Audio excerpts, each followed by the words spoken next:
உங்க அப்பா இங்கதான் இருப்பாருன்னு சொன்னாங்க, அதான் தேடிக்கிட்டு இருக்கேன். எங்க உங்க அப்பாவே காணோம். நான் ஏன் கொஞ்சம் சவுண்டா பேசுறேன் அப்படின்னா அவங்களுக்கு கேட்கணுன்றதுக்காக தப்பா எடுத்துக்காது. அப்புறம் என்ன சோஃபா மாடல் ஆட்சியா, அது என்னன்னு புரியறதுக்கு எனக்கு ரொம்ப நாள் ஆச்சு. தேசிய கீதத்துக்கு அப்புறமா இரண்டாவது முறையா, நோட் திஸ் பாயிண்ட், மாண்புமிகு பேரவைத் தலைவர் அவர்களே, பார்ட்டி ஃபண்ட் வெற்றி நிதி அப்படின்ற பேர்ல அடிச்ச கொள்ளையெல்லாம் ஒண்ணா இப்போ கவர்மெண்டோட கஜானாவுக்குள்ள கொண்டு சேர்த்துக்கிட்டே இருக்கிறோம். கடந்த 9-10 மாசமா நம்ம ஸ்டேட்ல சட்டம் ஒழுங்கு டிஜிபியே இல்ல. ஒவ்வொரு வேஷமா கலைஞ்சிரும் போல இங்க இருக்கிற நிறைய பேரு நடுங்கி போய் இதுல நம்ம மேல அவதூறு வேற. மக்கள் பணத்துல இருந்து ஒரு பைசா கூட தொடமாட்டோம், தொடவும் விடமாட்டோம், தொட்டா விடமாட்டோம், இதுக்கு முன்னாடி தொட்டவங்களையும் விடமாட்டோம். மொழி, பண்பாடு, கலாச்சாரம்னு சொல்லிக்கிட்டு வெட்டை வேஷம் போடுறவங்க நாங்க கிடையாது. இந்த சமூக நீதி அரசுன்னு சொல்றவங்களை பார்த்து கேட்கிறேன், நம்ம பட்டியலின சகோதரர்களுக்கு எத்தனை அமைச்சர் பதவி கொடுத்தீங்கன்னு கொஞ்சம் சொல்ல முடியுமா? ஆனா நம்மளுடைய அரசுல 8 அமைச்சர் பதவிகள் யாருக்கு? நம்ம பட்டியலின சகோதரர்களுக்கு. எல்லாம் நம்ம அண்ணன், நம்ம தம்பி, நம்ம தங்கச்சிங்க, நாங்க தான் அனுப்பி வச்சோம் அப்படின்றாங்களே. அனுப்பி வச்சவங்களுக்கு மினிஸ்ட்ரியில இடம் கொடுத்தா ஏன் கதறீங்க? அங்கிருந்து உரிமையில் விழித்து இந்த பக்கம் இருக்க உறுப்பினர்களை பார்த்து அப்படின்னு உரிமையில் விழிப்பதை உங்கள் மூலமாக கண்டிக்கிறேன். நீங்க பேசிக்கிட்டே இருப்பீங்களா? நாங்க பாத்துக்கிட்டே இருக்கணுமா? ஈவில்ஸ்னு டெவில்ஸ் பேசப்ப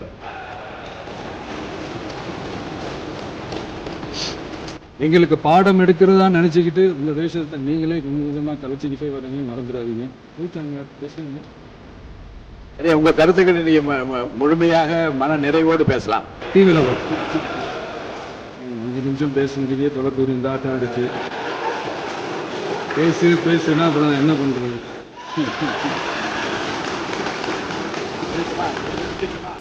நாம ஏதோ ஷூட்டிங்ல இருந்து நேரா வந்து சிஎம் ஆன மாதிரியே சில பேர் ஒரு இமேஜ் கிரியேட் பண்றாங்க. அவங்களுக்கு அவங்க ஆசைப்படுற லாங்குவேஜ்லயே சொல்றோம், அது வெறும் ரியல் கிடையாது. ஒரு சாதாரண நடிகனாத்தான் நம்ம கெரியர் தொடங்குச்சு. அப்புறம் அப்படியே சின்சியரா உழைச்சி மேல வந்தோம். நம்ம கெரியர்ல நாம மேல வந்ததுக்கு இந்த விஜய் ஒருத்தன் மட்டுமே காரணம் இல்ல, அவனோட உழைப்பு மட்டுமே காரணம் இல்ல. இந்த விஜயோட உழைப்புக்கும் உயர்வுக்கும் பின்னாடி இருக்கிற ஒட்டுமொத்த தமிழ்நாட்டு மக்களோட அன்பும் அரவணைப்பும் தான் காரணம்.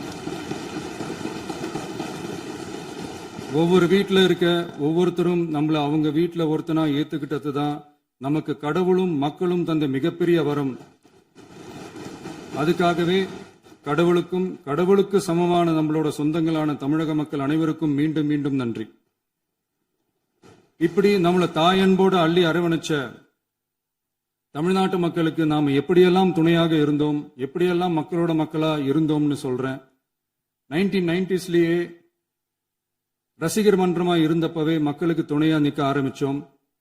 அதுக்கப்புறம் நற்படி மன்றமாவும், அதுக்கப்புறம் விஜய் மக்கள் இயக்கமாவும் மாறி மக்களோட மக்களா நின்றுகிட்டு இருந்தோம். 2008 ஈழத் தமிழருக்கு ஆதரவா உண்ணாவிரதம் போராட்டம் செஞ்சோம்.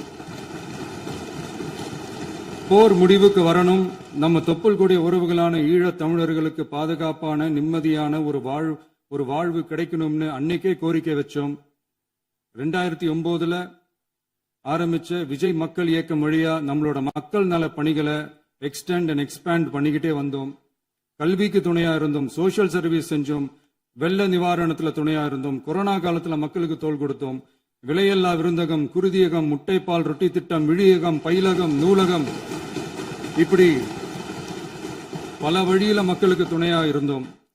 அப்புறம் நம்மளோட திரைப்படங்கள்ல நம்மளால முடிஞ்ச வரைக்கும் ஊழல் எதிர்ப்ப சொன்னோம், சமூக நீதியை சொன்னோம், கல்வியை பத்தி சொன்னோம், அரசியலை பத்தி சொன்னோம்.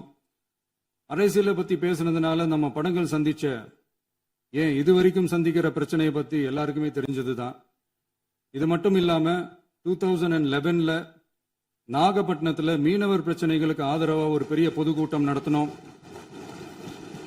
மீனவர்கள் மீதான தாக்குதலை கண்டிச்சு பேசி அதுல நம்மளோட எதிர்ப்பை பதிவு செஞ்சோம். 2017 ஜல்லிக்கட்டு போராட்டத்துல தமிழர் பண்பாட்டு உரிமைக்கான நம்மளோட ஆதரவை தெரிவிச்சோம். 2018 ஸ்டெர்லைட் போராட்டம் துப்பாக்கி சூட்ல பாதிக்கப்பட்ட நம்ம சொந்தங்களை நேர்ல சந்திச்சு ஆறுதல் சொன்னோம். 2021 உள்ளாட்சி தேர்தல்ல விஜய் மக்கள் இயக்க வேட்பாளர்கள் போட்டியிட்டு ஜெயிச்சாங்க. கல்வி விருது விழா நடத்தி சிறந்த மதிப்பெண் பெற்ற மாணவ மாணவிகளுக்கு ஊக்கத்தொகையும் பரிசும் கொடுத்தோம். 2024 தமிழக வெற்றி கழகத்தை ஆரம்பிச்ச உடனேயே CAA-வை எதிர்த்து அறிக்கை விட்டோம். அரசியல் கட்சி ஆரம்பிச்சு விழுப்புரம் மாவட்டத்தில் விக்கிரவாண்டியில நம்மளோட முதல் மாநில மாநாட்டிய வெற்றி கொள்கை திருவிழாவை நடத்தினோம். தந்தை பெரியார், பெருந்தலைவர் காமராஜர், அண்ணல் அம்பேத்கர், வீரமங்கை வேலுநாச்சியார், மக்கள் சேவகர் அஞ்சலை அம்மாள்னு நம்மளோட 5 கொள்கை தலைவர்கள் அறிவிச்சோம். இந்தியாவிலே 2 பெண் ஆளுமைகளை கொள்கை தலைவர்கள் அறிவிச்ச ஒரே கட்சி நம்ம டிவிக்கு மட்டும்தான் என்ற பெருமையோடு அறிவிச்சோம். பெரியார் சொன்ன மாதிரியே அவர் சொன்னதுல நமக்கு ஏற்புடையதை மட்டும் எடுத்துக்கிட்டோம். அவரோட கடவுள் மறுப்பு கொள்கையில நமக்கு உடன்பாடு இல்லைன்னு ஓப்பனா அறிவிச்சோம். நமக்கு கடவுள் நம்பிக்கை உண்டுன்னு அறிவிச்சோம். யாரோட நம்பிக்கைக்கும் நாம் எதிரானவங்க இல்லைன்னு தெளிவா அறிவிச்சோம். பெண் கல்வி, பெண்கள் முன்னேற்றம், சமூக சீர்திருத்தம், சமூக நீதி, இப்படி பெரியாரோட கருத்துக்களை நிறையவே ஏத்துக்கிட்டோம்னு அறிவிச்சோம்.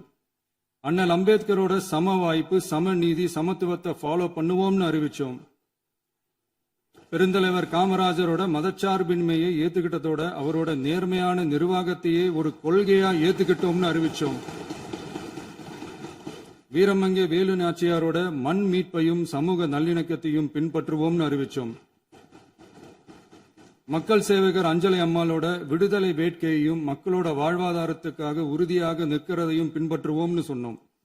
எல்லாருக்கும் எல்லாமும் கிடைக்கணும், எம் மதமும் நம் மதம்னு சொல்லி மதச்சார்பற்ற சமூக நீதி தான் நம்ம கொள்கைன்னு அறிவிச்சோம். நம்ம கொள்கை எதிரி யாரு, அரசியல் எதிரி யாருன்னு ஓப்பனா அறிவிச்சோம். எல்லாத்துக்கும் மேல பிறப்புக்கும் எல்லா உயிர்க்கும்ன்றத நம்மளோட அடிப்படை அரசியல் கோட்பாட்டா அறிவிச்சுட்டு தான் அரசியலுக்கே வந்தோம். நம்ம மதுரை மாநாட்டில் நம்மளோட தேர்தல் அரசியல் மற்றும் ஆட்சி அதிகார அரசியல் வழிகாட்டியா அறிஞர் அண்ணாவையும் புரட்சி தலைவர் எம்ஜிஆரையும் ஏத்துக்கிட்டதா அறிவிச்சோம். அப்புறம் இன்னனையும் நாம இங்க பதிவு செஞ்சே ஆகணும். எல்லாரும் கட்சி ஆரம்பிச்சுட்டு தான் ஒவ்வொரு வீட்டுக்குள்ளேயும் போவாங்க. ஆனா நாம ஒவ்வொரு வீட்டுக்குள்ளேயும் போனதுக்கு அப்புறம் தான் கட்சியவே ஆரம்பிச்சிருக்கிறோம். ஒவ்வொரு வீட்டுல ஒவ்வொருத்தரும் நம்மள அவங்க பிள்ளையா, மகனா, அண்ணனா, தம்பியா ஏத்துக்கிட்டதும் இயல்பா நடந்துச்சு. தமிழ்நாட்டு மக்களோட மனசுக்குள்ள போறதுக்கு நாம பட்ட பாடு நமக்கு மட்டும்தான் தெரியும். இதெல்லாம் புரிஞ்சாலும் புரியாத மாதிரி இருக்கிறவங்க தான் நம்மள நடிகன் என்று சொல்லியும் நம்ம கட்சிய நடிகன் கட்சின்னு சொல்லியும் சில நக்கல், நையாண்டி இதெல்லாம் பேசுவாங்க. அதை பத்தி நமக்கு கவலை இல்லைன்னு வைங்க. இப்படி நம்ம அரசியல் பயணம் ரொம்ப டிரான்ஸ்பரண்டா தான் ஆரம்பிச்சிருக்கு. இந்த 2026 தேர்தல்ல கூட்டணியே இல்லாமல் தனியா நின்னோம். மக்கள் நம்மள தெளிவா புரிஞ்சுக்கிட்டதாலையும் நம்ம டிவிகே தோழர்களோட உழைப்பாலையும் நாம 35% வாக்குகளை வாங்கினோம். 1,72,00,000 வாக்குகளோட தமிழ்நாட்டிலேயே தனி பெரும் கட்சியா வந்தோம். தமிழக மக்களாலையும் நம்மளோட ஆதரவு இயக்கங்களாலையும் இதோ இன்னைக்கு இங்க நம்ம டிவிகே ஆளும் கட்சியா உட்கார்ந்துருக்கிறோம். இந்த ஆளும் கட்சியா ஆனதும் அவ்வளவு சாதாரணமாலாம் நடந்துடல. 2.25 வருஷத்துல ஆட்சிக்கு வந்துட்டீங்கன்னு ரொம்ப கிண்டலா கேலியா சிலர் பேசுறாங்க. எங்களோட இந்த 2.25 வருஷ டிராவல்ல எவ்வளவு வலியும் வேதனையும் இருக்குது. நம்மளோட மக்கள் சந்திப்புக்கே அவ்வளவு இடையூறு, அவ்வளவு தடைகள், ஊர் உலகத்துல யாருக்கும் இல்லாத ஒன்னா நமக்கு மட்டுமேன்னு தனியா ஸ்பெஷலா எக்ஸ்க்ளூசிவா நிறைய நிபந்தனைகள், நெருக்கடிகள், கட்டுப்பாடுகள், நம்மளை சந்திக்க வர்ற மக்களுக்கு சரியான பாதுகாப்பு இல்லாம, நம்ம கூட்ட நிகழ்ச்சிக்கு போதுமான பாதுகாப்பு இல்லாமன்னு இன்னும் வெளியே சொல்ல முடியாத நிறைய சூழ்ச்சிகள் எல்லாத்தையும் தாண்டி தான் நாம் இந்த இடத்துக்கு வந்திருக்கிறோம். But still miles to go. நம்ம டிராவல்ல எல்லாத்துக்கும் உச்சமா நம்மளோட சொந்தங்கள், நம்மளோட உறவுகள், 41 பேர் கரூர் சம்பவத்தில் இழந்த வேதனை எல்லாம் எப்படி சொல்றதுனே தெரியல. நம்ம மனசு விட்டு என்னைக்கும் அந்த வலியும் வேதனையும் நீங்கவே நீங்காது. அதுலயும் நம்ம மேலேயே பழி போட்ட கொடுமையெல்லாம் இருக்கும் பாருங்க, அதெல்லாம் வேற லெவலுங்க. என்னத்துக்கு அப்படியெல்லாம் செஞ்சாங்கன்னு தெரியல. அரசியல்னா இப்படியெல்லாம் கொடூரமா இருக்கணுமா என்ன? சரி விடுங்க. இந்த விஜய் இவனோட மக்களுக்காக எதையும் தாங்க தயாரா ஆகிட்டான். இவ்வளவு பெயின்ஃபுல்லான நம்ம பொலிட்டிக்கல் டிராவல்ல நம்மளோட மிகப்பெரிய ஆறுதலும் பலமும் என்ன தெரியுமா? என் நெஞ்சில் குடியிருக்கும் என்னோட தமிழ்நாட்டு மக்களும், என் உயிருக்கு உயிரான என்னோட தோழர்களும் தான். அவங்களோட பலத்தால தான். அன்னைக்கு 1967ல முன்னாள் முதல்வர் மாண்புமிகு அறிஞர் அண்ணா அவர்கள் தலைமையில் அமைஞ்ச சாமானியர்களோட ஆட்சி மாதிரி, 1977ல முன்னாள் முதல்வர் மாண்புமிகு புரட்சி தலைவர் எம்ஜிஆர் அவர்கள் தலைமையில் அமைஞ்ச மிக சாமானியர்களோட ஆட்சி மாதிரி, இதோ இன்னைக்கு அதே வரிசையில 2026 சட்டமன்ற தேர்தல்ல இந்த விஜயோட தோழர்கள் இடம்பெற்ற ஒரு மிக மிக சாமானியர்களின் ஆட்சி அமைஞ்சிருக்கு. வாகை சூடும் வரலாறு திரும்பி இருக்கிறது. இப்படி ஒரு தீர்ப்பை மக்கள் அளிச்சதுனாலதான் தமிழக வரலாற்றில் ஒரு மகத்தான கூட்டணி ஆட்சியை நாம் அமைச்சிருக்கிறோம். இளைஞர்களால என்ன செய்ய முடியும், பெண்களால என்ன செய்ய முடியும்னு கேட்டவங்களுக்கான பதில் தான் இன்னைக்கு அமைஞ்சிருக்கிற நம்ம ஆட்சி. ஒரே ஒரு குடும்பம் மட்டும் முக்கியம்னு சொல்றது நம்மளோட ஆட்சி அதிகார அரசியல் இல்ல.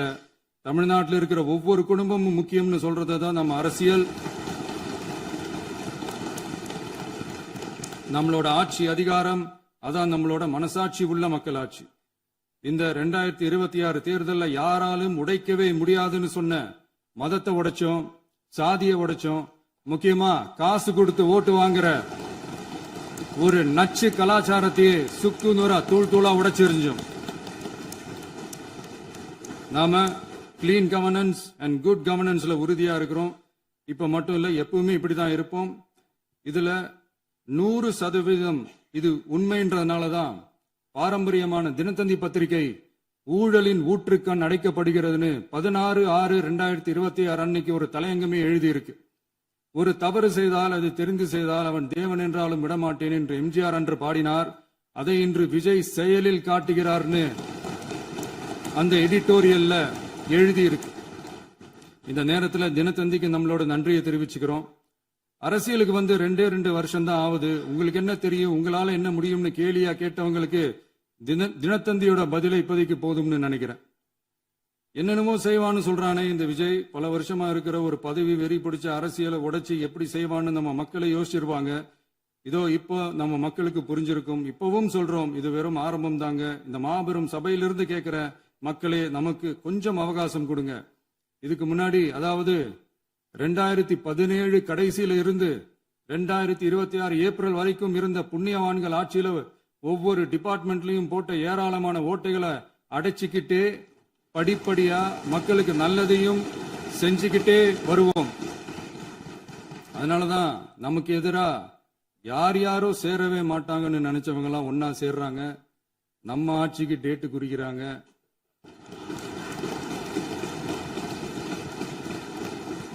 சரி, அவங்கள நம்ம மக்களே பார்த்துப்பாங்க, அதை விடுங்க. நாம ஆட்சிக்கு வந்து சரியா 40 நாள் ஆகுது. அதுக்குள்ள என்ன செஞ்சீங்கன்னு கேக்குறாங்க. ஒரு லிஸ்ட் ஒன்னு சொல்றேன் கேளுங்க.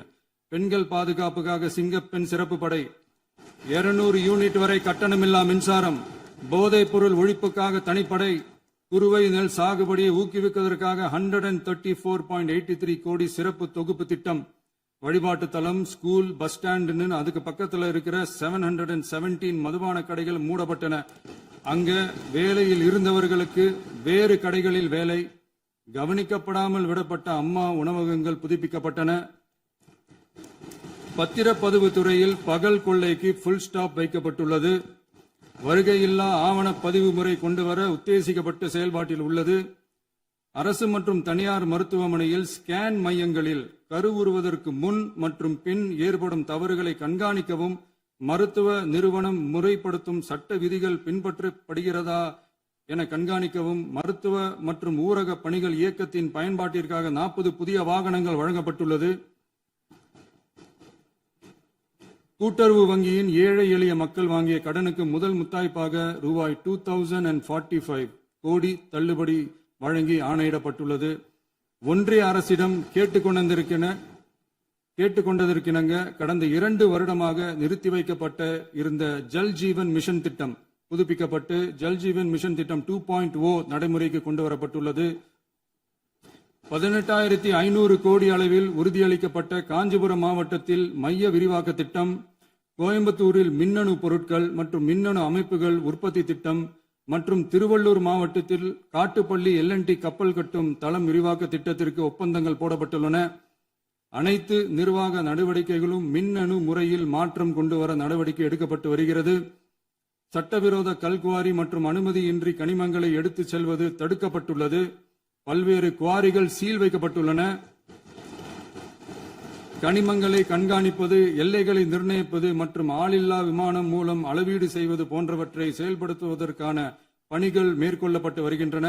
அனைத்து துறைகளிலும் அலுவலர் தலையீடு இல்லாமல் லஞ்ச லாவண்யமற்ற தமிழகத்தை உருவாக்க அனைத்து நடவடிக்கைகளும் முடுக்கிவிடப்பட்டுள்ளது. இதெல்லாம் சாம்பிள் தான், இன்னும் இருக்கு. இந்த வெறும் 40 நாளுக்குள்ளேயே இவ்வளவு செஞ்சிருக்கோம்னா இனி வர்ற நாட்கள்ல கொஞ்சம் கொஞ்சமா படிப்படியா ஸ்டெடியா உழைச்சி லஞ்ச லாவண்யம் இல்லாத, ஊழல் இல்லாத, பெண்களுக்கு பாதுகாப்பான, சுதந்திரமான, டிரான்ஸ்பரண்டான தமிழ்நாட்டை நம்ம சொந்தங்களான தமிழக மக்களுக்கு தர்றது தான் நம்மளோட ஒன் அண்ட் ஒன்லி டார்கெட். கண்டிப்பா அதை நிறைவேற்றியே காட்டுவோம். 8 கோடி மக்கள் நம்மளோட இருக்கிறப்போ ஏங்க அதை செய்ய முடியாது?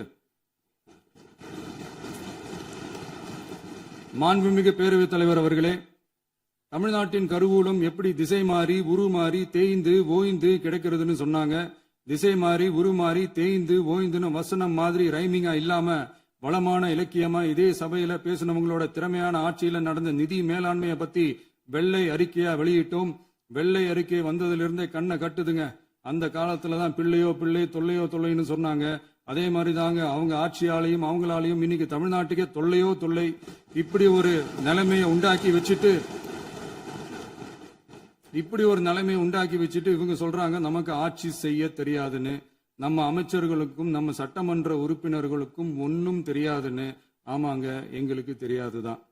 எங்க சட்டமன்ற உறுப்பினர்களுக்கும் அமைச்சர்களுக்கும் மக்கள் பணி செய்ய தெரிஞ்ச அளவுக்கு மக்கள் பணத்தை சுருட்ட தெரியாதுதான்.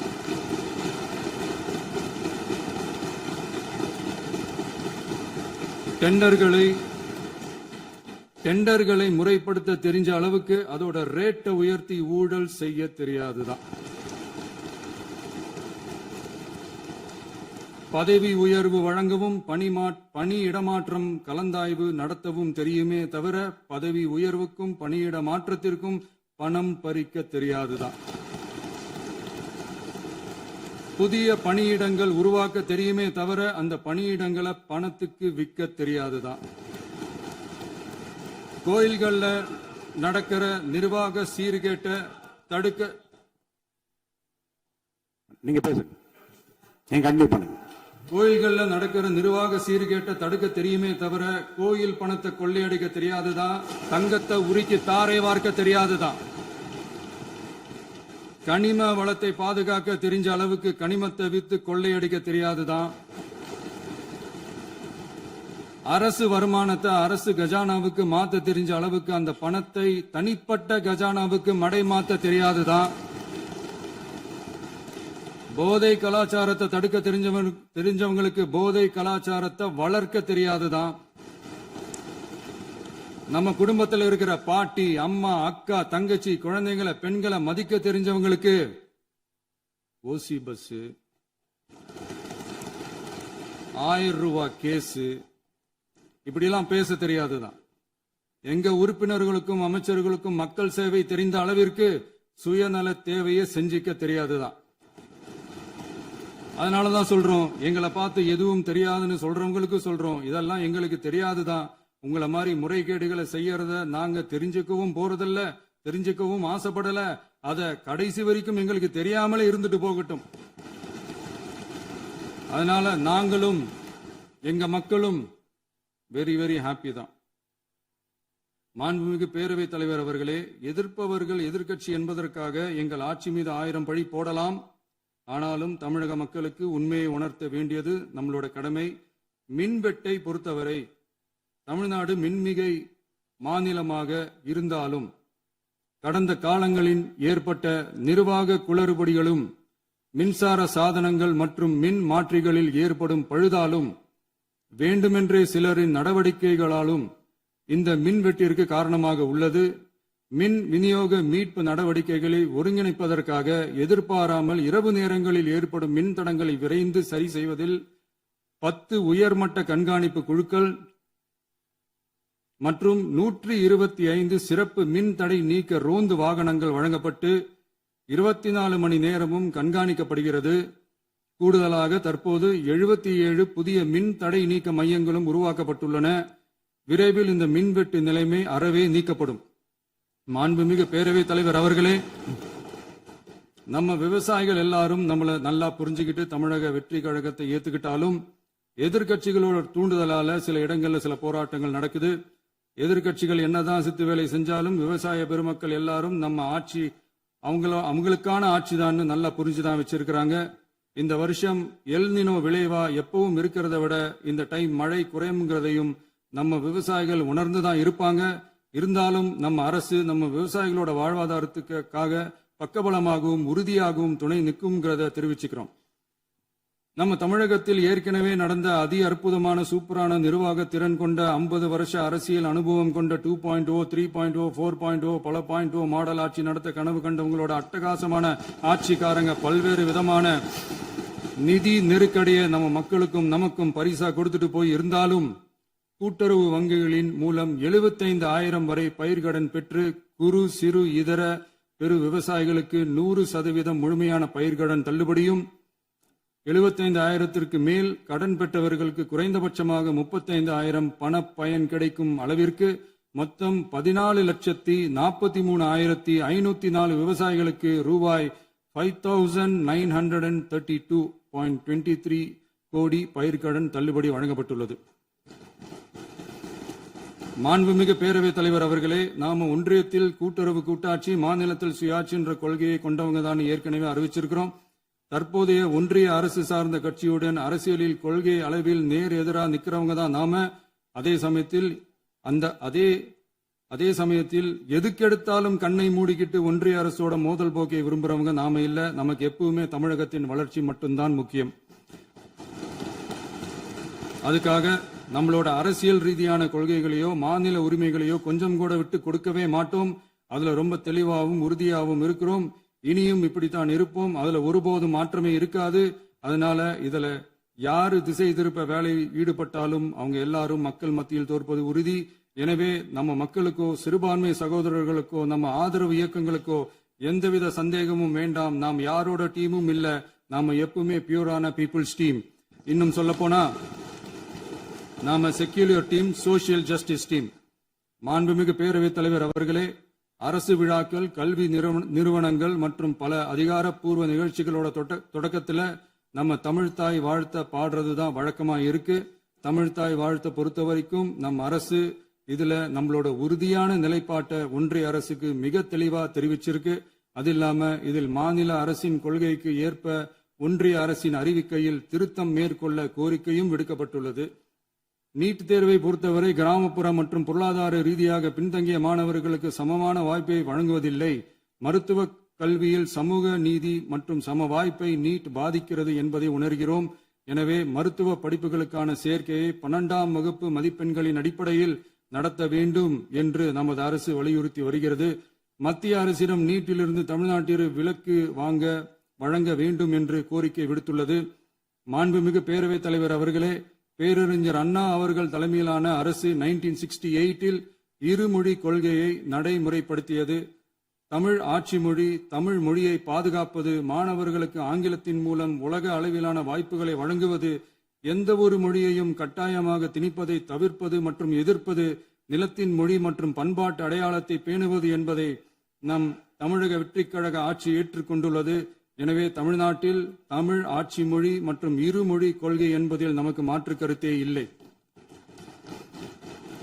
மாண்புமிகு பேரவைத் தலைவர் அவர்களே, கடந்த 11/6/2026 அன்று நடந்த நிதி ஆயோக் கூட்டத்தில் தமிழ்நாடு அரசின் சார்பாக கலந்து கொண்டு வறுமையற்ற தமிழ்நாடு இயக்கம் உருவாக்க தேவையான நிதியையும், தமிழ்நாட்டுக்கு 2 எய்ம்ஸ் மருத்துவமனைகளை தருமாறும், மருத்துவம் மற்றும் பல் மருத்துவ படிப்பிற்கு 12ஆம் வகுப்பு மதிப்பின் அடிப்படையில் இடங்களை நிரப்புதல் குறித்தும், செயற்கை நுண்ணறிவு தொடக்க நிறுவன வளர்ப்பு மையங்கள் தமிழ்நாட்டில் அமைக்கவும், இளைஞர் திறன் மற்றும் வேலைவாய்ப்பு இயக்கம் செயல்படுத்த வேண்டியும், பெண்கள் தலைமையிலான வளர்ச்சி குறித்தும், மீனவ சமுதாயங்களின் வாழ்வாதாரம் மற்றும் மீன்பிடி படகுகள் மற்றும் மீனவர்களை விடுவித்தல் குறித்து நிரந்தர நடவடிக்கை எடுக்க வேண்டியும், காலநிலை தாங்கும் தன்மை பெருந்திட்டம் 2045 கீழ் விண்வெளி உற்பத்தி மையத்தை தேசிய விண்வெளி உற்பத்தி மையமாக அறிவிக்க கோரியும், தமிழ்நாட்டில் சாலை போக்குவரத்து, நெடுஞ்சாலை மற்றும் ரயில்வே அமைச்சகத்தின் மேம்பாட்டு குறித்தும், அனைத்து கிராமங்களையும் டிஜிட்டல் இணைப்பு வசதி ஏற்படுத்துதல் குறித்தும், கூட்டு குடிநீர் திட்டம் தொடரவும், அரசின் விழாக்களில் தமிழ்தாய் வாழ்த்துக்கான முதலிடத்திற்கான கோரிக்கையும், மேகதாது அணை கட்டுமான நிறுத்தத்தை உறுதிப்படுத்தவும், மாநிலத்தின் மீது மும்மொழி கொள்கையை வற்புறுத்தாமல் புதிய கல்விக் கொள்கையை திணிக்காமல் தமிழகத்திற்கான கல்வித் தொகை ரூபாய் 3284 கோடியை விடுவிக்க கோரியும், ஆண்டுதோறும் 5 லட்சம் இளைஞர்களுக்கு உதவித் தொகையுடன் கூடிய பணியினை தொழில்நுட்ப பயிற்சி வழங்க ஒத்துழைப்பு வழங்குமாறும், ஒகேனக்கல் 3ஆம் கட்ட கூட்டு குடிநீர் திட்டத்திற்கான நிதி ரூபாய் 2283.40 விடுவிக்கவும், வேலை வாய்ப்பு மற்றும் வாழ்வாதாரத்துக்கான உத்தரவாத திட்டத்தின் கீழ் வேலை வாய்ப்புகளை உருவாக்க உடனடி நடவடிக்கை மேற்கொள்ள வேண்டியும் மற்றும் திருக்குறளை தேசிய இலக்கியமாக அறிவிக்குமாறும் தமிழ்நாடு சார்பில் பேசியுள்ளோம் என்பதை தெரிவித்துக் கொள்கிறோம். மாண்புமிகு பேரவைத் தலைவர் அவர்களே, அண்டை மாநிலங்களுடனான நட்புறவு ஒரு மாநிலத்தின் வளர்ச்சிக்கும் நாட்டின் ஒற்றுமைக்கும் மிகவும் அவசியமானது. தமிழ்நாடு தனது அண்டை மாநிலங்களுடன் நதி நீர் பங்கீடு, பொருளாதாரம், கல்வி, கலாச்சாரம் மற்றும் போக்குவரத்து துறைகளில் நல்லுறவை பேணி வருகிறது. பரஸ்பர மரியாதை, ஒத்துழைப்பு மற்றும் கூட்டாட்சி தத்துவத்தின் அடிப்படையில் அண்டை மாநிலங்களுடனான நட்புறவை வலுப்படுத்தவும் நமது ஆட்சியில் காக்கப்படுகிறது. மாண்புமிகு பேரவைத் தலைவர் அவர்களே, சட்டம் ஒழுங்கை பத்தி பேச்சு வந்தது. சட்டம் ஒழுங்கு சரியா இருக்கணும் அப்படின்றதுல எங்களுக்கு மாற்று கருத்தே கிடையாது. கண்டிப்பா லா அண்ட் ஆர்டர் கரெக்டா இருக்கணும், கரெக்டா இருக்கும், இருக்க வைப்போம். அதே மாதிரி பெண்கள் பாதிக்கப்படுறதையும் இங்க யாராலையும் சகிச்சுக்கவே முடியாது. அதுக்கான கடுமையான நடவடிக்கைகள் நம்ம அரசு எடுத்துக்கிட்டு இருக்கிறோம். இந்த சிங்கப்பெண் சிறப்பு அதிரடி படை கூட அதுக்கான ஒரு ஃபர்ஸ்ட் ஸ்டெப் தான். அதே மாதிரி இந்த போதைப் பொருள் நடமாட்டம், அதை கண்ட்ரோல் பண்றதுக்கும் நம்ம அரசு கடுமையான நடவடிக்கைகள் எடுத்துக்கிட்டு இருக்கிறோம். அதையும் கண்டினியூ பண்ணி எடுப்போம். மாண்புமிகு பேரவைத் தலைவர் அவர்களே, இப்ப நான் சொன்ன இந்த பிரச்சனைகள்லாம் 2026 போன மாசம் மே மாசம் 10ஆம் தேதி புதுசா வந்துடல. இதெல்லாம் பல வருஷமா இருக்கிற பிரச்சனைகள் தான், பல வருஷமா கண்டுக்காம விட்ட பிரச்சனைகள் தான். இன்னைக்கு எதிர்கட்சிக்காரங்க அதை பத்தி கேட்கும் போது எனக்கு அது அக்கறையா தெரியல, அவதூறு அரசியலா தான் தெரியுது, பழி போடுற அரசியலா தான் தெரியுது. இப்படி அவதூறு பழி போடுறவங்களை பார்த்து ஒன்னே ஒண்ணுதான் கேட்கணும்னு தோணுது. கடந்த 9-10 மாசமா நம்ம ஸ்டேட்ல சட்டம் ஒழுங்கு டிஜிபியே இல்ல. சட்டம் ஒழுங்கு டிஜிபியை போடுங்கன்னு சொல்லி எல்லாம் ஓஞ்சி போயிட்டோம். போன ஆட்சியில நடந்ததுக்கெல்லாம் இப்பதான் விடையே கண்டுபிடிக்கிறோம் நம்ம ஆட்சியில்.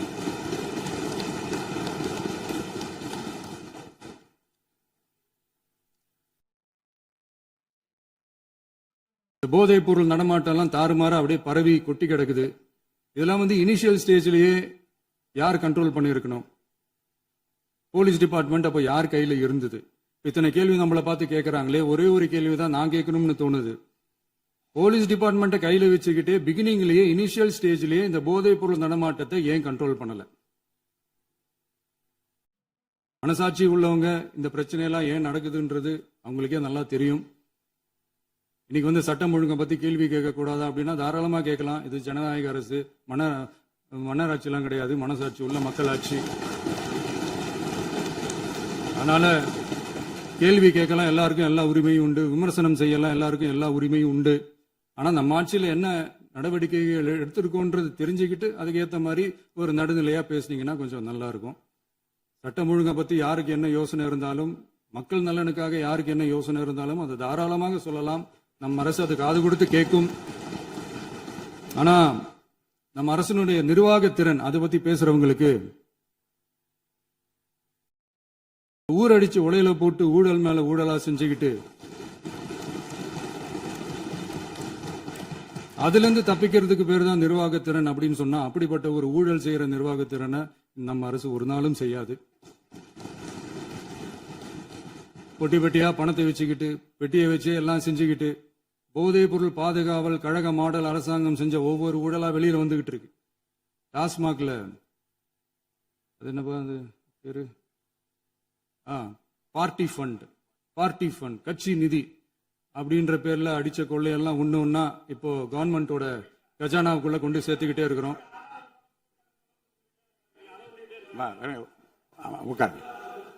மாண்புமிகு முதல்வர்கள் பதில் உரைக்கு பிறகு முதல்வர் பதிலுக்கு பிறகு நேரம் தர அப்ப பேசட்டும், அவங்க பேசட்டும், அவங்கள பேச அனுமதி. உட்காருங்க உட்காருங்க.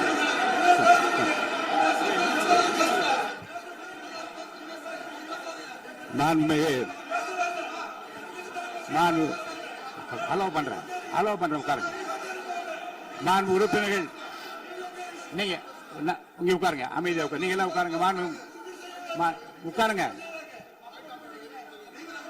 உட்காருங்க. மாண்புமிகு நீங்க எல்லாரும் உட்காருங்க. அமைதியா உட்காருங்க. இருங்க உட்காருங்க. அப்புறம் நீங்க என்ன உட்காருங்க. நான் கொடுக்க உட்காருங்க. நான் பாயிண்டா கொடுங்க. நான் கொடுக்குறேன். உட்காருங்க.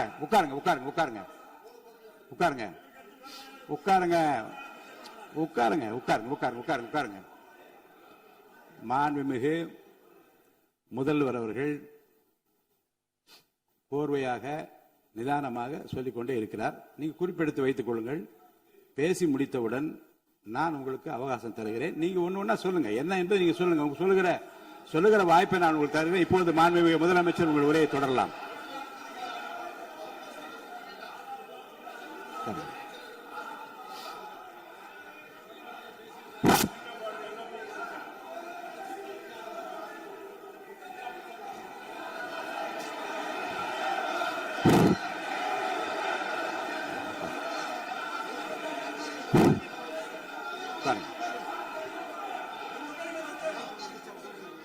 நான் எழுந்த பிறகு உட்கார்றதுதான் முறை. உட்காருங்க. எல்லாரும் உட்காருங்க. தேசிய உட்கார். நான் அலோவ் பண்றேன். உட்காருங்க. அமைதியா உட்காருங்க. நான் அலோவ் பண்றேன். அமைதியா உட்காருங்க. அங்க இருந்து குரல் கொடுக்காதீங்க. உட்காருங்க.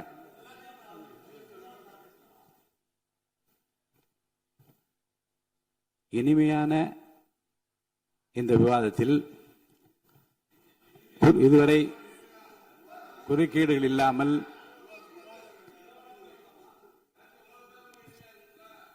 கொஞ்சம் அமைதியா இருங்க. மாண்புமிகு முதல்வர் அவர்கள் பேசி முடித்தவுடன் பாயிண்ட் ஆஃப் ஆர்டர் கேட்டிருக்கேன். நான் அனுமதிக்கிறேன். எதிர்கட்சி தலைவருக்கு மட்டும் நான் அனுமதி தருகிறேன். அவர் எழுந்து பேசலாம். மாண்பு முதலமைச்சர் நீங்க கண்டினியூ பண்ணி முடிக்கலாம். நீ எல்லாரும் எழுந்துச்சீங்கன்னா சரி வராது. உட்காருங்க. நான் சொல்லியிருக்கேன். உட்காருங்க.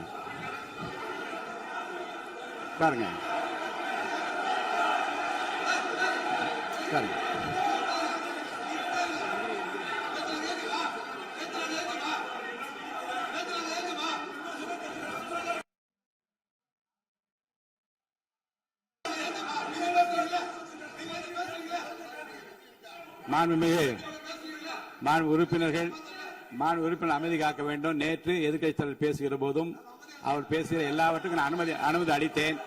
அதுல பாயிண்ட் ஆஃப் கேளுங்க. அந்த விவாதத்தில் கேளுங்க. இப்போதும் மாண்புமிகு முதலமைச்சர் அவர் பேசி முடித்த பிறகு நான் உங்களுக்கு அதுக்குரிய அவகாசத்தை தருகிறேன். நீங்க கேள்வி கேளுங்க. கேட்கிற உரிமையும் விளக்கத்தை பெற்றுக்கொள்ள உரிமை உங்களுக்கு இருக்கிறது. அதற்கு அவகாசம் நான் தருகிறேன்.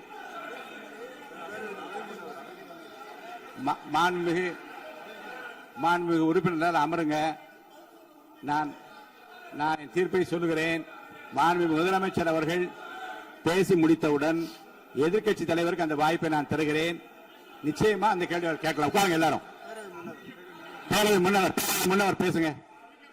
மாண்பு பேரவைத் தலைவர் அவர்களே, இன்று இவர்கள் முயற்சி செய்வது அவர் ஆளுங்கட்சியாக இருக்கின்ற போது இருங்க, நான் சொல்லிடுறேன் பிளீஸ். ஒரே நிமிஷம் நான் சொல்லிடுறேன் பிளீஸ். ஆளும் கட்சியாக இருக்கின்ற போது நீங்கள் சொன்ன ஒரே வார்த்தை, நாங்கள் பேசி முடித்ததற்கு பிறகு குறிப்பிடுத்துவிட்டு நீங்கள் எந்த கேள்வி வேண்டுமானாலும் கேட்கலாம் என்று ஒரு முறையை நீங்கள் பின்பற்றினீர்கள். அதே முறையை இப்போது பின்பற்ற வேண்டும் என்று கேட்டுக்கொள்கிறேன். பள்ளிக்கல்வித்துறை அமைச்சர் மாண்புமிகு பேரவைத் தலைவர் அவர்களே, நேற்றைய தினம் கூட எதிர்க்கட்சி தலைவர் சொன்னதை முழுமையாக கேட்டு இறுதியில் ஒரு வாய்ப்பு தந்தீங்க. அதுவும் இல்லாம இந்த நேரத்தில் நேரலையில் நீங்களும் பாக்குறீங்க.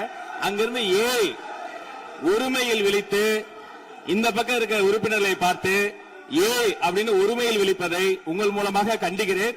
அந்த வார்த்தையை அவை குறிப்பிலிருந்து நீக்கணும். கண்ணியம் காத்து முதல்வர் முழுமையாக பேசுவதை காத்து கண்ணியம் காத்து இந்த சபைக்கு ஒரு மரபு இருக்கிறது. அதை மூத்த உறுப்பினர்கள் பின்பற்றபடி உங்கள் மூலமாக கேட்டுக்கொள்கிறேன். மாண்புமிகு முதலமைச்சர் அவர்கள் உரையை தொடரலாம். நான் தரேன். நான் உறுதியாக மாண்புமிகு முதலமைச்சர் அவர்கள் பேசி முடித்தவுடன் எதிர்க்கட்சி தலைவருக்கு அந்த வாய்ப்பு தரப்படும் என்பதை உறுதியாக சொல்லிவிட்டேன்.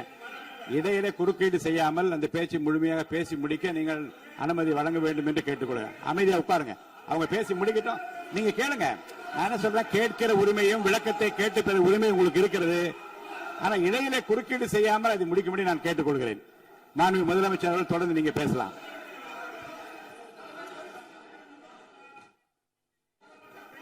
எதிர்க்கட்சி தலைவர் அவர்கள் உங்கள் கட்சியினுடைய உறுப்பினரை அமைதிப்படுத்த வேண்டும் என்று நான் கேட்டுக்கொள்கிறேன். உங்களுக்கு வாய்ப்பு தரவில்லை என்றால் அவர் எழுந்து நிற்பதில் நியாயம் இருக்கு. வாய்ப்பு தரப்போகிறேன். நான் முதலமைச்சர் அவர்கள் பேசி முடித்தவுடன் உங்களுக்கு வாய்ப்பு தரப்படும். அது வரைக்கும் உங்களுடைய உறுப்பினரை அமைதி காக்க நீங்கள் தான் பார்த்துக் கொள்ள வேண்டும். மாண்புமிகு அவை முன்னவர். மாண்புமிகு பேரவைத் தலைவர் அவர்களே, அவர் அப்போது சொன்னது வேறு, இப்போது நடந்து கொள்கிற முறைகள் வேறாக இருக்கிறது. அன்றைக்கு அவர் சொல்லுகிற போது அமைச்சர் அத்தனை பேரும் பேசி முடித்ததற்கு பிறகு உங்களுடைய கருத்துக்கள் ஏதாவது தெரிவிக்கலாம். இப்போது பின்பற்றினால் நன்றாக இருக்கும். நீங்கள் அதற்காகத்தான் சொன்னீர்கள். முதலமைச்சர் பேசியதற்கு பிறகு எதிர்க்கட்சி தலைவர் அவர்கள் பேசுவதற்கு வாய்ப்பளிக்கிறோம் என்று சொல்லியிருக்கிறார்கள். ஆகவே அந்த வாய்ப்பை நீங்கள்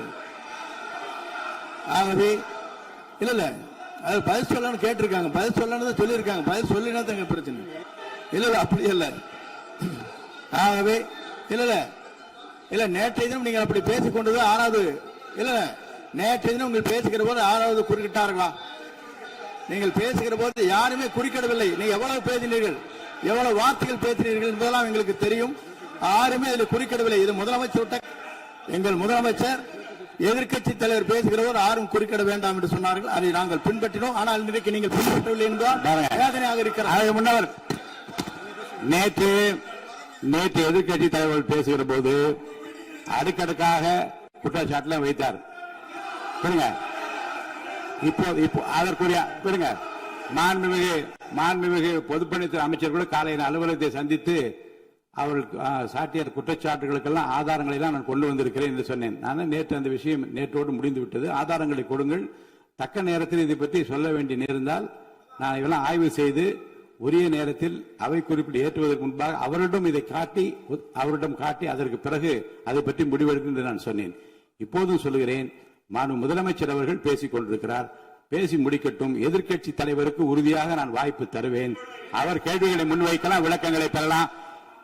இப்போதைக்கு பேரவைத் தலைவர் என்ற முறையில் என்னுடைய முடிவு இதுதான். அவையில் இருக்கக்கூடிய உறுப்பினர்கள் அமரும்படி நான் கேட்டுக்கொள்கிறேன். நான் முதலமைச்சர் அவர்கள் பேச வேண்டிய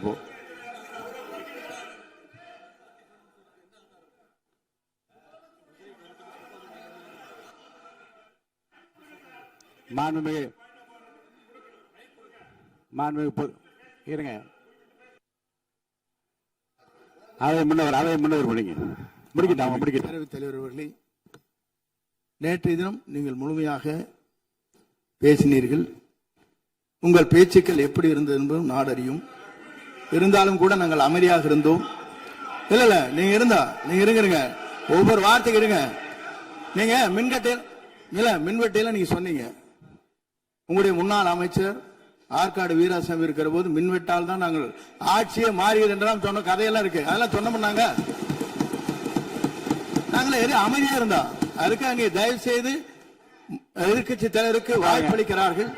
அந்த வாய்ப்பை நீங்கள் அவர் முதலமைச்சர் பேசுவதற்கு பிறகு பேசினால் அழகாக இருக்கும். அவை முன்னர் பள்ளிக் கல்வித்துறை அமைச்சர். மாண்புமிகு பேரவைத் தலைவர் அவர்களே, அவர் ஒரே ஒரு வார்த்தையை தான் சொன்னார். பார்ட்டி ஃபண்ட் என்ற வார்த்தையை கேட்டு எதிர்க்கட்சி நண்பர்கள் கோபப்படுகிறார்கள். ஆனால் அதன் மீது உங்களுக்கு பாயிண்ட் ஆஃப் ஆர்டர் தருவதாகவும் நீங்கள் சட்டப்பேரவைத் தலைவர் சொல்கிறீர்கள். நேற்றைய தினம் இதே போல வெற்றி தலைவர் அவர்களினுடைய வழிகாட்டில் வளர்ந்த நாங்கள் சகிப்புத்தன்மையோடு அவர்கள் பல வார்த்தைகள் சொன்னார்கள். புதிதாக சோஃபா மாடல் என்றார்கள், குதிரை பேரம் என்றார்கள், எத்தனையோ வார்த்தைகள் சொன்னபோது சகிப்புத்தன்மையோடு அதை கேட்டு பொறுமையாக இருந்தோம். இவர்கள் குதிரை பேரம் எல்லாம் அவைக்குள் நீக்கப்பட்டு விட்டது. சரி, சோஃபா மாடல் என்று சொன்னார்கள். ஆதாரம் கேட்டு இப்படி எழுந்து நாங்கள் கொந்தளிக்காமல் ஒரு சட்டமன்றத்தில் ஒரு உறுப்பினர் எப்படி நடந்து கொள்ள வேண்டும் என்பதற்கு எடுத்துக்காட்டாக தமிழக வெற்றி கழகத்தின் உறுப்பினர்கள் நடந்து கொண்டார்கள். இப்போது மதிப்பிற்குரிய எதிர்க்கட்சி தலைவர் அவர்களை உங்கள் ஊடாக நான் கேட்பது என்னவென்றால், அவர்களினுடைய கட்சி உறுப்பினர்களை அவர் அமைதிப்படுத்தி முதல்வர் அவர்கள் உரையை முழுமையாக கேட்டு சகிப்புத்தன்மைக்கு சட்டமன்றத்தில் இந்த பக்கம் மட்டுமல்ல அந்த பக்கமும் எடுத்துக்காட்டாக இருப்பதற்கு அவர் வழிவகை செய்ய வேண்டும் என்று உங்கள் மூலமாக கேட்டுக்கொள்கிறேன். பொதுப்பணித்துறை அமைச்சர்.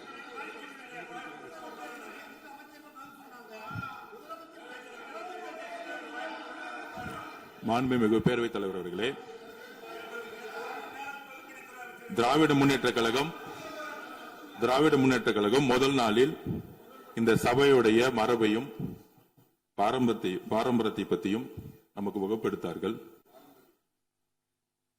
அந்த மரபுப்படி எங்களுடைய தலைவருடைய வழியில் இந்த சட்டசபையுடைய நிகழ்வுகளில் நாங்கள் கலந்து கொண்டிருக்கிறோம். நேற்று எதிர்க்கட்சி தலைவர் பேசும்பொழுது எவ்வளவோ வார்த்தைகள் உண்மைக்கு புறம்பாக சட்டத்திற்கு எதிராக ஒரே நிமிஷம் பேசுறேன். சட்டத்திற்காக பேசும் பொழுது நாங்கள் அமைதியாக இருந்தோம். நாங்கள் அமைதியாக ஒரு 2-3 முறை தான் அவரு பேசும்போது மினிஸ்டர்கள் நின்னாங்க. ஆனா இன்னைக்கு மாண்புமிகு முதலமைச்சருடைய முதல் உரை, கடந்த 4 நாட்களாக திராவிட முன்னேற்ற கழகம் முதலமைச்சர் ஏன் பேசலன்னு சொல்லிட்டே இருந்தாங்க. இன்னைக்கு பேச ஆரம்பிச்ச உடனே அவர் சொன்ன வார்த்தை பார்ட்டி ஃபண்ட் சொன்னார். எந்த பார்ட்டின்னு சொல்ல. ஆனா அந்த வார்த்தைகள் சொல்லி முடிஞ்ச உடனே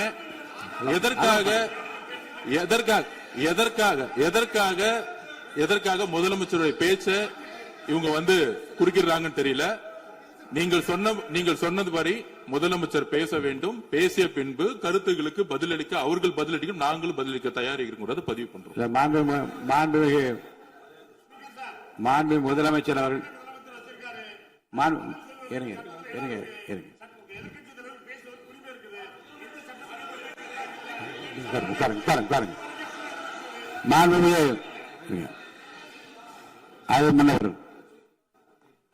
மரபு இருக்கிறது, எப்போது வேணும் பாயிண்ட் ஆஃப் ஆர்டர் இருக்கலாம். இருந்தாலும் கூட நீங்க அந்த மரபை நீங்க கடைபிடித்தீங்களா உங்க ஆட்சியில? நீங்க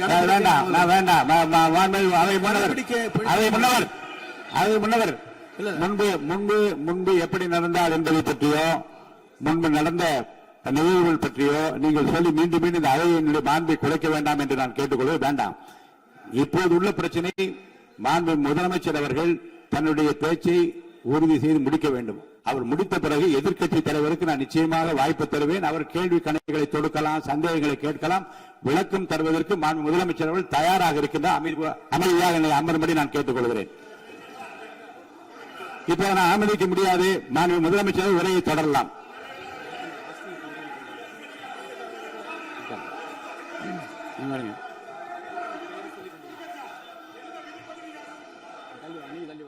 மாண்புமிகு உறுப்பினர் ஆஸ்டின் உங்க இடத்துல போய் உட்காருங்க. மாண்புமிகு உறுப்பினர் ஆஸ்டின், நீங்க ஒரு மூத்த உறுப்பினர், சபை விதிகளை நன்கு தெரிந்த ஒரு உறுப்பினர், நீங்க போய் இடத்துல உட்காருங்க. முதல்ல மாண்புமிகு முதலமைச்சர் அவர்கள் உரையை தொடரலாம். இப்போது எந்த விதமான பாயிண்ட் ஆஃப் ஆர்டர்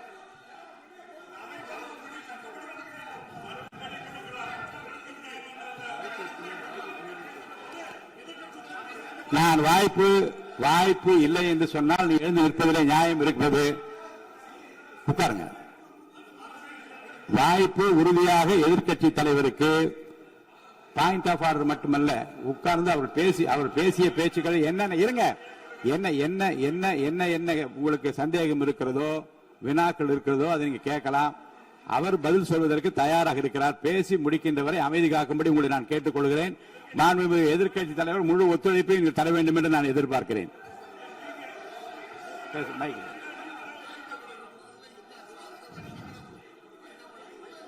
மைக் கொடுங்க.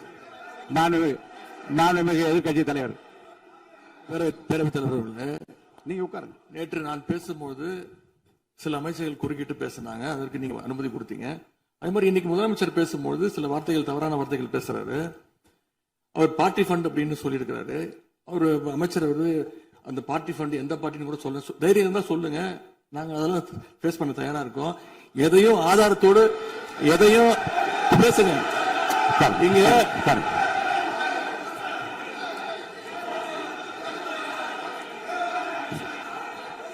அது மாதிரி பேரவைத் தலைவர் அவர்களே, நேற்று நான் பேசி முடிஞ்சோடனே நீங்க அவை முடிஞ்சிருச்சுன்னு சொல்லிட்டீங்க. நாங்கெல்லாம் வீட்டுக்கு போயிட்டோம். வீட்டுக்கு போய் டிவி போட்டு பார்த்தா அங்க இன்னொரு அமைச்சர் இன்னும் பதில் சொல்லிட்டே இருந்திருக்கிறாரு. அதற்கெல்லாம் நாங்க இப்ப என்ன பதில் இது, என்ன மரபு இது? நீங்க இப்ப பேசிக்கிட்டே இருப்பீங்களா? நாங்க அதை பார்த்துக்கிட்டே இருக்கணுமா? அதே மாதிரி இன்னைக்கு முதலமைச்சர் அவர்கள் பேசும்போது நாங்களும் அமைதியா கேட்டுட்டு தான் இருந்தோம். ஆனா சில கருத்துக்கள் அவர் பேசும்போது அதை நாங்க அனுமதிக்க முடியாது. ஆதாரத்தோடு ஏதாவது பேசணும்னா, குற்றச்சாட்டுகள் சொல்லும் போது ஆதாரத்தோடு சொன்னீங்கன்னா அதை நாங்க ப்ரூவ் பண்றதுக்கு தயாராக இருக்கு. மாண்புமிகு உறுப்பினர் அவர்கள் இருங்க. நேற்று மாண்புமிகு எதிர்க்கட்சி தலைவர்கள் பேசியதும், மாண்புமிகு பொதுப்பணித் தலைவர்கள் பேசியதும் ஆதாரம் இல்லாமல் பேசக்கூடாது என்று நான் சொன்னேன். ஆய்வு செய்து நீக்கப்பட வேண்டியது நீக்கும் என்று சொன்னேன். இப்போது மாண்புமிகு முதல்வர் அவர்கள் பேசி முடிக்கட்டும். நீங்கள் கூறிய கருத்துப்படி அதில் ஆதாரங்கள் இல்லாத குறிப்பாக இருந்தால் அதை நீக்குவதற்குரிய உரிமை எனக்கு இருக்கிறது. ஆய்வு செய்து நான் நடவடிக்கை எடுப்பேன். இப்போது மாண்புமிகு முதலமைச்சர் அவர்கள் பேசலாம்.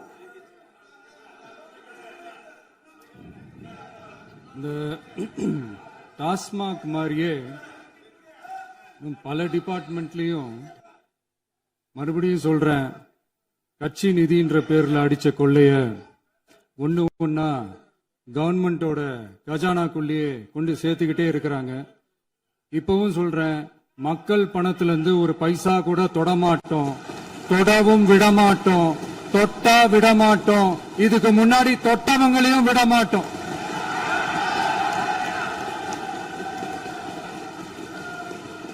ஒவ்வொரு ஊழலா வெளியில வரும் போலே, ஒவ்வொரு வேஷமா கலைஞ்சிரும் போலே, இங்க இருக்கிற நிறைய பேரு நடுங்கி போய் இதுல நம்ம மேல அவதூறு வேற.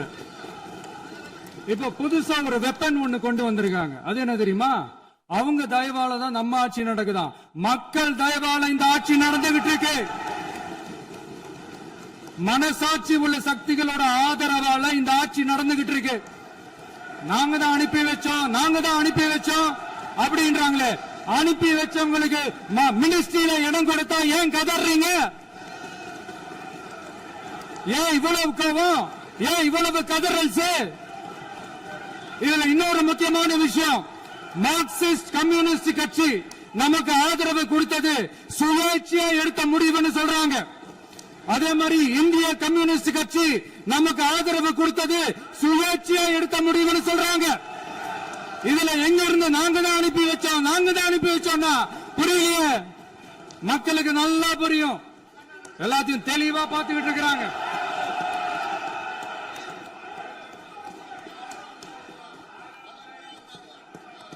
முதலமைச்சர் கண்டினியூ பண்ணலாம். மாண்புமிகு முதலமைச்சர்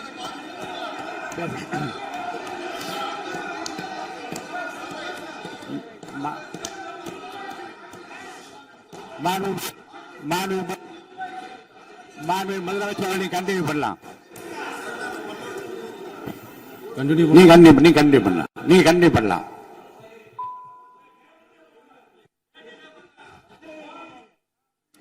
இந்த சமூக நீதி அரசுன்னு சொல்றவங்களை பார்த்து கேட்கிறேன், நம்ம பட்டியலின சகோதரர்களுக்கு எத்தனை அமைச்சர் பதவி கொடுத்தீங்கன்னு கொஞ்சம் சொல்ல முடியுமா?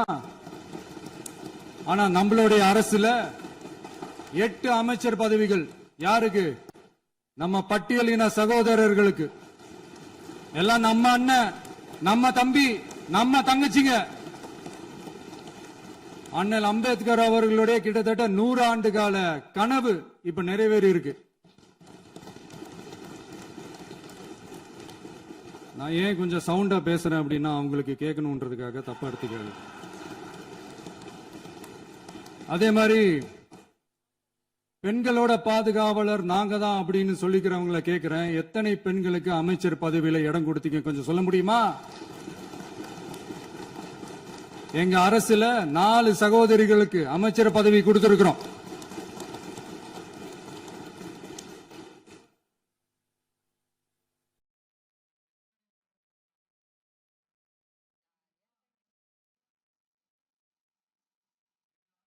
அதனால மக்களால் நிராகரிக்கப்பட்டு மக்களால் அகற்றப்பட்டவங்களுக்கு ஒன்னே ஒன்னு சொல்லிக்கிறோம், தப்பே செய்ய மாட்டோம், ஊழலே செய்ய மாட்டோம், நேர்மையா தான் இருப்போம், நியாயமா தான் இருப்போம் அப்படின்னு சொல்றவங்களால மட்டும்தான் கூட்டணி ஆட்சி அமைக்க முன்வரும். ஆட்சியிலையும் பங்கு, அதிகாரத்திலையும் பங்கு கொடுக்க முன்வரும். ஊழல்லையே ஊறி போனவங்களால இந்த கூட்டணி ஆட்சியோ, ஆட்சியிலையும் பங்கோ, அதிகாரத்திலையும் பங்கு கொடுக்க முன்வராது. மெஜாரிட்டி இருந்தாலும் தரமாட்டாங்க, மெஜாரிட்டி இல்லனாலும் தரமாட்டாங்க. கேட்டா ரெடிமேடா ஒரு பதில் ஒண்ணு வச்சிருப்பாங்க, கூட்டணி ஆட்சியை மக்கள் விரும்ப மாட்டாங்கன்னு. அதே மக்கள் தான் இப்ப அவங்கள பார்த்து சிரிக்கிறாங்க. நான் பதவி ஏத்த அன்னைக்கு கொஞ்சம் டைம் அவகாசம் கேட்டேன். எதுக்கு கேட்டேன்? நிதி நிலைமைலாம் கொஞ்சம் மோசமா இருக்குது, அதெல்லாம் கொஞ்சம் சரி செஞ்சுக்கிட்டே படிப்படியா கொஞ்சம் கொஞ்சமா நான் கொடுத்த வாக்குறுதிகள்லாம் செயல்படுத்துவேன், அதுக்காக கொஞ்சம் டைம் அவகாசம் கேட்டேன். நான் ஏதோ வேற எதுக்காகவோ வேற யாருக்காகவோ ஏதோ அவகாசம் கேட்ட மாதிரி. அடுத்து இங்க சபையில இல்லாதவங்களை பத்தி பேச வேண்டாம்னு நினைக்கிறேன்.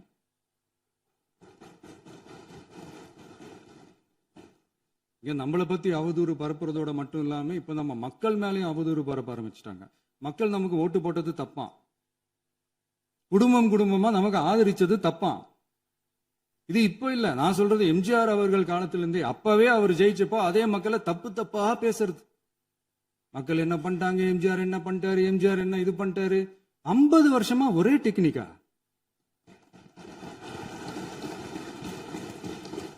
டெக்னாலஜி எல்லாம் மாறி வேற எங்கேயோ போயிட்டு இருக்கு பஸ்.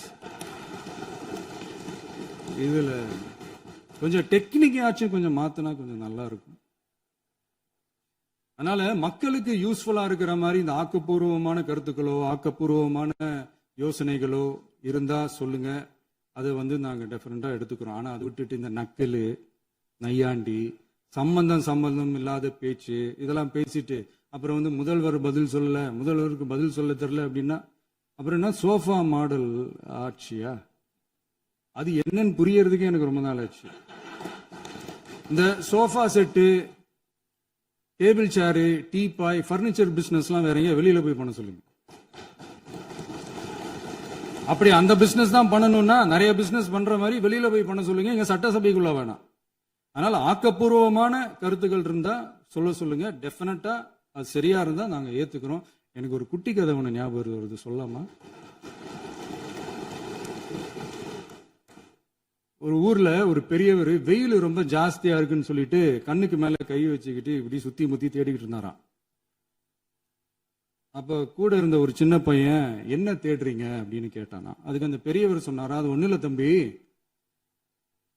உங்க அப்பா இங்கதான் இருப்பாருன்னு சொன்னாங்க, அதான் தேடிக்கிட்டு இருக்கேன், எங்க உங்க அப்பாவையா காணோம்?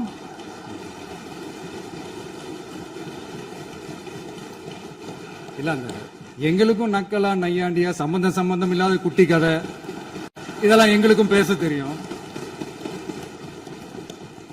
அந்த கதையில பெரியவர் அப்படி சொன்னாராம், தப்பா எடுத்துக்காதீங்க. அந்த கதையில பெரியவர் அப்படி கேட்டாராம். அதனால யாரும் இங்க டென்ஷன் ஆக வேணாம். அதனால இன்னொரு இந்த என்னுடைய உரையை முடிக்கிறதுக்கு முன்னாடி போயிட்டாங்க, பேசலாமா? நிறைய உங்க கருத்துக்களை நீங்க முழுமையாக மன நிறைவோடு பேசலாம். டிவியில பார்ப்போம். சரி, அதான் 5 நிமிஷம் பேசினதுக்கே கொளத்தூரி இந்த ஆட்டம் அடிச்சு பேசுனா அப்புறம் என்ன பண்றது? கடைசியா நான் இந்த உரையை முடிக்கிறதுக்கு முன்னாடி ஒரு முக்கியமான ஒரு விஷயம் பத்தி சொல்லணும். ஆளுநர் உரை அன்னைக்கு இந்த தமிழ் தாய் வாழ்த்துக்கு அப்புறம் தேசிய கீதம் பாடினது தப்பு, தேசிய கீதம் 2 முறை பாடினது தப்பு, அப்படி ஒரு நிகழ்வு இதுக்கு முன்னாடி இந்த சட்டசபையில நடந்ததே கிடையாது. அந்த மரபே மாத்திட்டீங்க. இப்படி ஒரு ஒரு பெரிய ஒரு போர் மாதிரி எதிர்கட்சியை சார்ந்தவங்க எல்லாம் சொன்னாங்க இல்லையா? அந்த மாநில உரிமை போராளிகளை, அந்த மரபு காக்கிற உரிமை போராளிகளை ஒரே ஒரு கேள்விதான் கேட்கணும். 2021 ஆகஸ்ட் 2 ஞாபகம் இருக்கா? Centenary celebration of Tamil Nadu legislature. அந்த ஃபங்க்ஷன்ல நம்ம முன்னாள் முதலமைச்சர் கருணாநிதி அவர்களோட கலைஞர் அவர்களுடைய கலைஞர் அவர்களுடைய புகைப்படத்தை மாண்புமிகு குடியரசுத் தலைவர் திறந்து வைக்கிற ஒரு ஃபங்க்ஷன். அந்த ஃபங்க்ஷன்ல national anthem followed by Tamil Thai Vazhthu அப்படின்னு அறிவிச்சது ஞாபகம் இருக்கா? அதாவது தேசிய கீதத்துக்கு அப்புறமா இரண்டாவது முறையா, நோட் திஸ் பாயிண்ட் மாண்புமிகு பேரவைத் தலைவர் அவர்களே, ப்ளீஸ் நோட் திஸ் பாயிண்ட். தேசிய கீதத்துக்கு அப்புறம் இரண்டாவது முறையாக தமிழ் தாய் வாழ்த்து பாடப்படும் அப்படின்னு சொன்னது ஞாபகம் இருக்கா? அதுவும் முத்தமிழ் அறிஞர் அப்படின்னு சொல்ற நம்ம கலைஞர் அவர்களுடைய அந்த புகைப்படம் வெளியிட்டு விழாவில் அவர் இருந்த இதே சபையில தமிழ இரண்டாவது இடத்துக்கு தள்ளினது யாருன்னு ஞாபகம் இருக்கா? அது மட்டும் இல்ல, அந்த தேசிய கீதத்தை நாட்டுப்பண் நேஷனல் ஆந்தம்னு சொல்லி அதே ஃபங்க்ஷன்ல கடைசியா ஃபங்க்ஷன் முடியும் போது செகண்ட் டைம் தேசிய கீதம் பாடினதும் ஞாபகம் இருக்கா? இதே அவையில் தான், அது அவை குறிப்பிலும் இருக்கிறது, இதே அவையில் தான் நடைபெற்றது. இந்த தக்க நேரத்தில் இந்த ஆதாரங்களை அளித்த மாண்பு முதல் அவர்களுக்கு நன்றியை தெரிவித்துக் கொள்கிறேன். டவுட் இருந்தா இந்த புக்கை பார்த்து தெரிஞ்சுக்கலாம். அதனால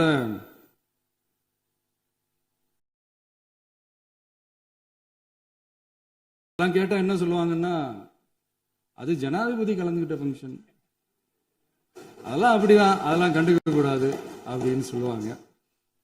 இதே மாதிரிதான் பேசுறது ஒண்ணு, செய்யறது ஒண்ணு, பேசுறது ஒண்ணு. இதெல்லாம் மக்கள் பார்த்துக்கிட்டு இருக்காங்க. எலெக்ஷனுக்கு முன்னாடி தான் அப்படி செஞ்சுக்கிட்டு இருந்தாங்க. இப்ப எலெக்ஷனுக்கு அப்புறம் அதே தான் செய்யறாங்க. இந்த விஜயையும் சாமானியர்களின் உண்மையான சமூக நீதி அரசையும் அவமானப்படுத்துறதுக்கு தான் அவங்களோட அந்த பொலிட்டிக்கல் சீனியாரிட்டி அது பயன்படுத்துது போல. சரி, செய்யட்டும், நல்லா செய்யட்டும். இப்போ ஆனாலும் நம்மளுடைய மாநில உரிமை, மொழி உரிமை, உத்தமபுத்திரர் போல வேஷம் போடுற எதிர்கட்சிக்கு ஒன்றை மட்டும் ஆணித்தரமாக சொல்றோம். உங்களை மாதிரி தமிழ்னு சொல்லிக்கிட்டு, மொழி, பண்பாடு, கலாச்சாரம்னு சொல்லிக்கிட்டு ரெட்டை வேஷம் போடுறவங்க நாங்க கிடையாது. உலகெங்கும் வாழும் என் தமிழ் சொந்தங்களுக்கு நம்முடைய உத்தரவாதம் தமிழ் தான் எங்க உயிர் நாடி அப்படின்றத மறக்க மாட்டோம். இப்பவும் சொல்றோம், மாநில உரிமையில எப்பவும் உறுதியா இருப்போம். அதே சமயத்துல அரசியல் வேற, ஒன்றிய மாநில அரசுகளுக்கு இடையே இருக்கிற நிர்வாக அணுகுமுறை வேற. இதுல நாங்க ரொம்ப தெளிவா இருக்கிறோம். அதனால எங்களுக்கு பாடம் எடுக்கிறதா நினைச்சுக்கிட்டு உங்க வேஷத்தை நீங்களே கொஞ்சம் கொஞ்சமா கலைச்சுக்கிட்டே வர்றீங்க, மறந்துடாதீங்க. அப்புறம் நேத்து எதிர்கட்சி தலைவர், மாண்புமிகு எதிர்கட்சி தலைவர் பேசும்போது நிறைய பேசினாங்க. அதுல ஒண்ணு மட்டும், அரசு சொல்றதா நினைச்சுக்கிட்டு நம்மளை இன்டைரக்டா ஈவில் அப்படின்ற அந்த வார்த்தையை யூஸ் பண்ணாங்க. எனக்கு ஒண்ணுதான் சொல்லணும்னு தோணுது. ஈவில்ஸ்னு டெவில்ஸ் பேசக்கூடாது.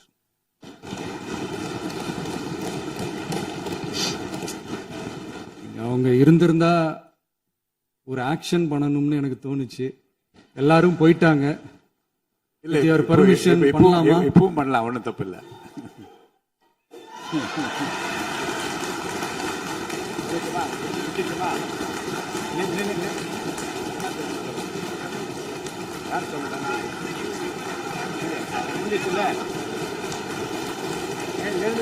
சொல்லட்டுமா?